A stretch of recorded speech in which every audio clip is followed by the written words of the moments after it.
సాక్ష్యాధారాలతో సహా ఆ రోజు సాక్షి పేపర్లో ఇచ్చినటువంటి ప్రకటనలు కానీ, సాక్షి పేపర్లో జగన్మోహన్ రెడ్డి పాదయాత్ర స్టేట్మెంట్లు, అలాగే ఇందాడ అచ్చెన్నాయుడు గారు చూపించిన పెన్ డ్రైవ్లో ఆయన సాక్షి టీవీలో వచ్చినటువంటి ఆయన మాట్లాడినటువంటి మాటలు ఇవన్నీ కూడా రాష్ట్ర ప్రజల్ని, ఎందుకంటే ఇంకో 3 నెలల్లో జగన్మోహన్ రెడ్డి ఇంటికి వెళ్ళిపోతున్నాడు. ఫిబ్రవరిలో నోటిఫికేషన్ వస్తూ ఉంది, ఏప్రిల్లో ఎన్నికల తేదీ ఖరారు కాబోతూ ఉంది.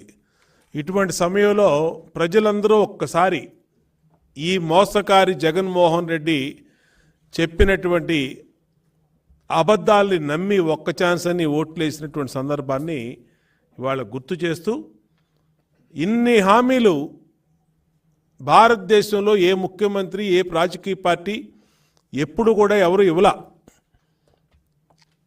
ఎవరు ఇవ్వనటువంటి అలవి కానటువంటి హామీలు. కరెంట్ ఛార్జీలు పెంచనన్నాడు, దాదాపు 60,000 కోట్లు కరెంట్ ఛార్జీలు పెంచి భారాలేశాడు. ఇసుకను ఉచితంగా ఇస్తా అన్నాడు, ఇసుకని మాఫియా చేసి దాదాపు 1,00,000 కోట్లు కొట్టేశాడు. మైనింగ్ మంత్రి వాళ్ళ మైన్స్ అన్నింటినీ కూడా అతను గుప్పెట్లో పెట్టుకొని పారదర్శకమైనటువంటి మైనింగ్ విధానాన్ని తీసుకొస్తానని చెప్పి ఈరోజు ఎక్కడికక్కడ మైన్లన్నింటినీ కూడా వాళ్ళ ఆధ్వర్యంలో కొట్టేసినటువంటి సందర్భం. ఎన్ని మేము చెప్పినాయి కాదు, జగన్మోహన్ రెడ్డి చెప్పినటువంటి మాటలే ఇవాళ పుస్తక రూపంలో పాత్రికేయ మిత్రుల ద్వారా ప్రజలకు అందజేస్తూ ఉన్నాం.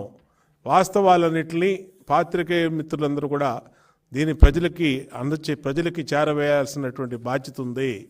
ఇంత మోసగాడు, ఇంత మోసకారి ప్రభుత్వం, అటేపు అన్ని రకాలుగా అమరావతిని రాజధానిని ఇక్కడే కొనసాగిస్తానని అసెంబ్లీలో చెప్పి ఇవాళ 3 రాజధానులు 3 ముక్కలాటలు మొదలుపెట్టినటువంటి జగన్మోహన్ రెడ్డి కథ, అటేపు రాజధాని అని చెప్పి విశాఖపట్నంలో 1000 ఎకరాల భూములు కొట్టేసినటువంటి విధానం కానీ, పరిశ్రమలు ఇతని దెబ్బకి జనాలు వెళ్ళిపోయినటువంటి విధానం, జాబ్ క్యాలెండర్ అని చెప్పి మోసం చేసి యువతని నిర్వీర్యం చేసినటువంటి విధానం, ఎన్నిటిని కూడా ప్రజల్లోకి తీసుకెళ్తాం. ఖచ్చితంగా ఇతను చేసినటువంటి మోసాన్ని ప్రజలకి తెలియజేస్తాం. ఇంత అత్యంత మోసకారి భారతదేశ రాజకీయ చరిత్రలో లేడు. అత్యధికమైనటువంటి అబద్ధాలు చెప్పినటువంటి జగన్మోహన్ రెడ్డి విధానాల్ని అతని మాటల రూపంలోనే ప్రజల్లో తీసుకెళ్తానికి తెలుగుదేశం పార్టీ సిద్ధంగా ఉంది. తెలుగుదేశం పార్టీ రేపు పూర్తి స్థాయిలో ఇచ్చే మేనిఫెస్టో కానీ, గతంలో చెప్పినటువంటి సూపర్ 6 కానీ చెప్పినవి అమలు చేసేది తెలుగుదేశం పార్టీ అని కూడా తెలియజేస్తా ఉన్నాం. ఒక్కొక్క పాయింట్ అండి. నమస్కారం అందరికీ. మద్యపాన నిషేధం